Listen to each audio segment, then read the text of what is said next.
Hur ser framtiden ut för könsdysfori och könsbyten för barn? En oberoende granskning på uppdrag av den brittiska regeringen för att utvärdera den nuvarande modellen för vård av barn och ungdomar med könsdysfori. Syftet med utredningen var att undersöka hur effektiva och säkra tjänsterna för könsidentitet är, med särskilt fokus på användningen av pubertitetsblockerare och hormonbehandlingar.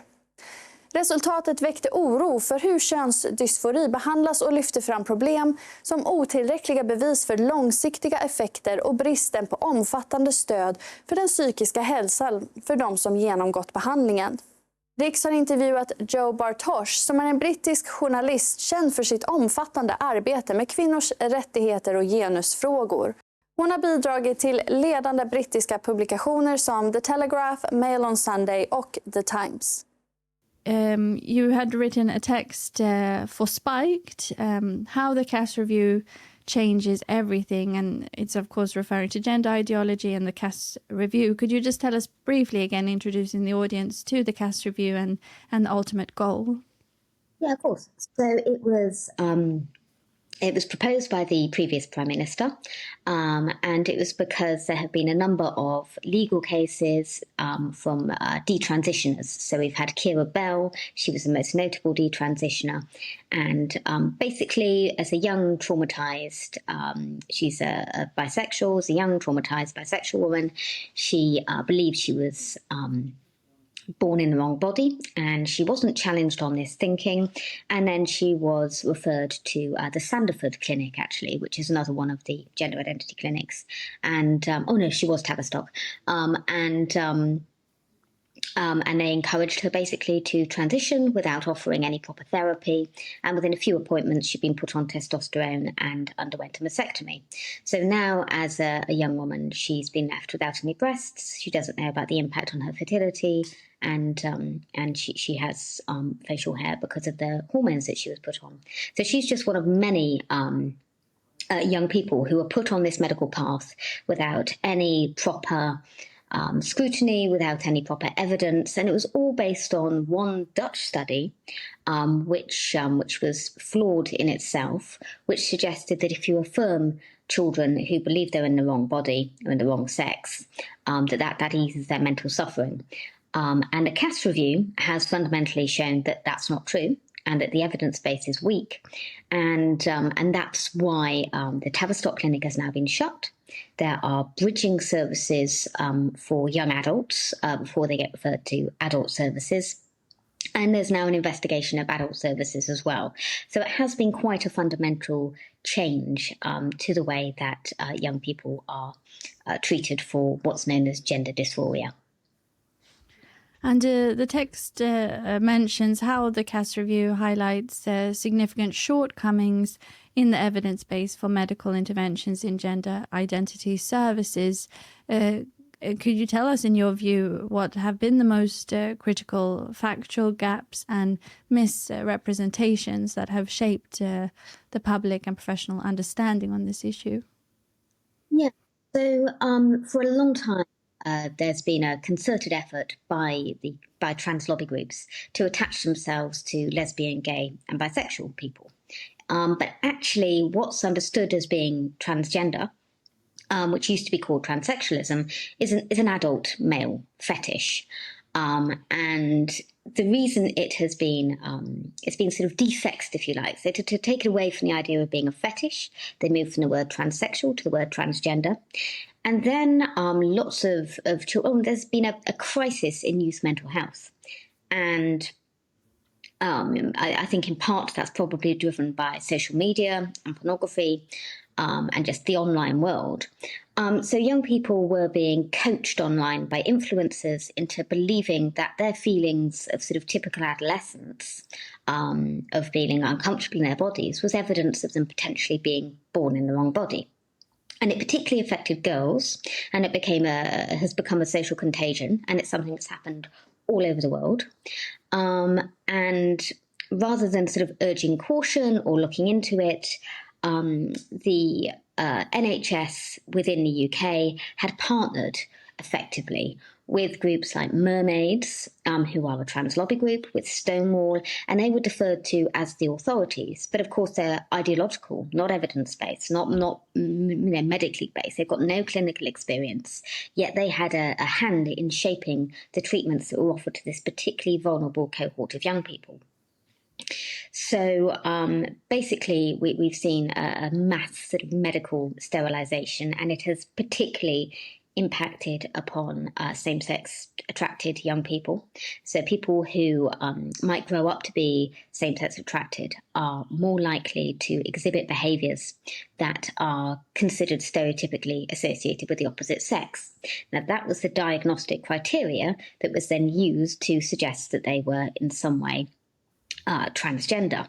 So it's been a huge scandal. It's been there were whistleblowers within the Tavistock who tried to draw attention to this going back 20 years, and they've been pushed out, they've been dismissed, they've been bullied, they've been called transphobes, and finally the truth is starting to emerge. And it's starting to emerge, I think, really because detransitioners, young people like Kira Bell, are starting to come out of the woodwork and say, actually, we needed help, and what we were given were drugs. Something you mentioned there was the ideological bias. Could you explain more about that? So I think people thought, I think it was sort of done for the best of intentions. So I think a lot of clinicians and psychiatrists, they're as easily influenced by social trends as anyone else. And you had these sort of very powerful lobby groups basically bullying them, suggesting that they were being unkind, telling journalists, producing style guides for journalists, saying if they used incorrect pronouns, then transgender people would kill themselves, all sorts of nonsense like this. And it very quickly became embedded, partly because people wanted to be kind and do the right thing, and partly because organisations like Stonewall in particular set up schemes whereby like the BBC and government departments could show that they were that they had been trained, that they had a good attitude towards LGBT, as it's called, issues. And they then sort of influenced the policies. So they vetted the policies that organisations, internal policies that organisations had. So that impacted on things like the style guides that journalists use, quite a fundamental change. What toilets, for example, I know it sounds like a minor thing, but what toilets staff use. And there are ongoing cases at the moment within the NHS whereby nurses, female nurses, have been forced to share changing rooms with men who say that they're women.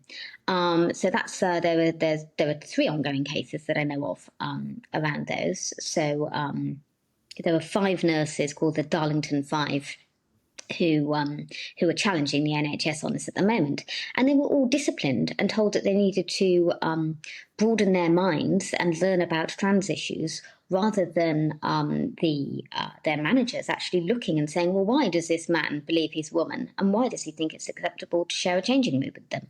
He'd made quite inappropriate comments, and or was alleged to have, and he hasn't had any surgery or anything. So he's a fully intact man who just insisted on sharing their changing room. And that was accepted because he said he was trans, and it was accepted because the organisation for which they all worked had been trained by these lobby groups. So it was really a question of lobby groups going into publicly owned and privately owned organisations and sort of setting themselves up as the authorities. And there's been a growing number of critical voices of gender ideology, and this particular article or text is sort of predicting how this debate will be developing during 2025, now with the new year. Could you tell us a little bit about significant developments? Yeah, I mean, I think the most significant development probably is something that's happened today. The inauguration of Donald Trump. And, I've never been particularly a supporter of his, yet at the same time, one of his first actions has been to restore Title IX. So that means that in the US, a lot of the what are currently mixed-sex spaces, so prisons, hospital wards, schools, where there were previously separated, sex-segregated spaces, that looks like it's going to be restored. So basically, women will have their own private space to be away from men who, on average, are more likely to be violent. So that offers some protection. And I think that sort of return to sanity, if you like, with regard to that is something that will be significant and will be felt around the world. Interestingly, Biden on his first day in office passed an executive order, meaning that what was previously understood as sex would be taken to be legally understood as gender identity, meaning effectively that men had the right to identify into women's spaces. So I think that change is going to be particularly significant. More widely, I think, as more evidence comes out about the harms to young people, in particular from gender ideology, and law, there are several legal cases ongoing in the States in particular, and I think it's such a litigious culture and such a risk-averse culture there. I think once the tide changes on the treatments offered to young people there, I think it'll ripple across the world.